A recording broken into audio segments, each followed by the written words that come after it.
This video is for Jim C. from Bloomington, Illinois. He asked about a way to make a soft case for microbits. He doesn't want to carry this case in his pocket, so his idea was to take some Paramax and simply gut it and place the bits within the sheath.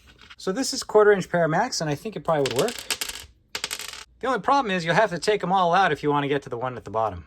Now in my right hand, I have 5/16 Paramax. It's just a little bit larger, but I'm going to show you how I would make this soft carrying case. This section's about 8 inches long. I'm going to gut the cord. I have a section of paracord that's just a little longer. Melt the end so it doesn't fray on the way up. Now I'll take my cord and I'll feed it all the way through the sheath of my Paramax. There we go. I'll cut my fused bead off. Take one of the gutted strands and I'll wrap it around. And I just want to gather the sheath as close as I can. There we go. Now I'll try to melt this together so it's one solid bead. Right, you should have something that looks like this, and I'll take my paracord and I'll start pulling on it so that I invert the tip into itself. There we go. I'm going to pull. Over here it's going to collapse inside. See, we're getting there. And I'm going to use my marlin spike to just help guide it in just at the beginning. There we go. Doesn't that look cool? Using one of our bits as a guide, we want to make sure that we place it far enough so that we can cover the entire length of the bit. So you can see we're a little too close. We want a little bit longer than that. Okay, so there's my bit, and my end is right there. The bit ends right about there. I have about a thumb's width, and that's where I'm going to cut it off. Okay, when you make this, just use your imagination, but I'm actually going to draw on this so you can see what's going on here. The end of my bit is right about there, okay? And I want to imagine that I'm making a square at the end of my holder, okay? This part is going to be fused, and right here is where I'm going to thread some paracord through.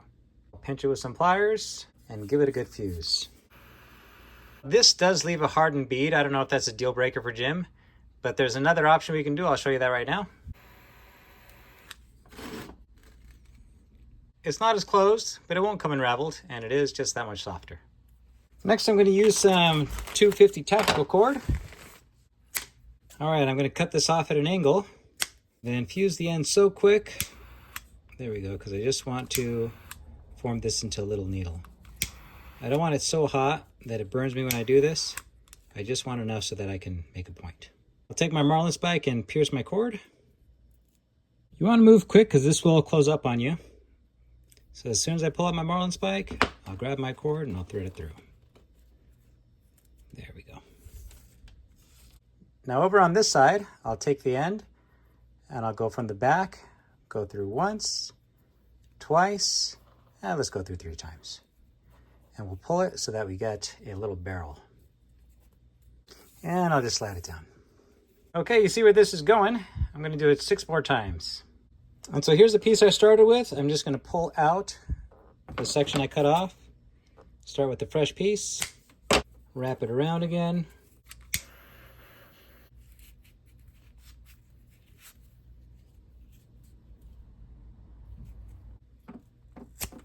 Here's something fun. This is a soldering gun with a rope cutting attachment. I curved it myself.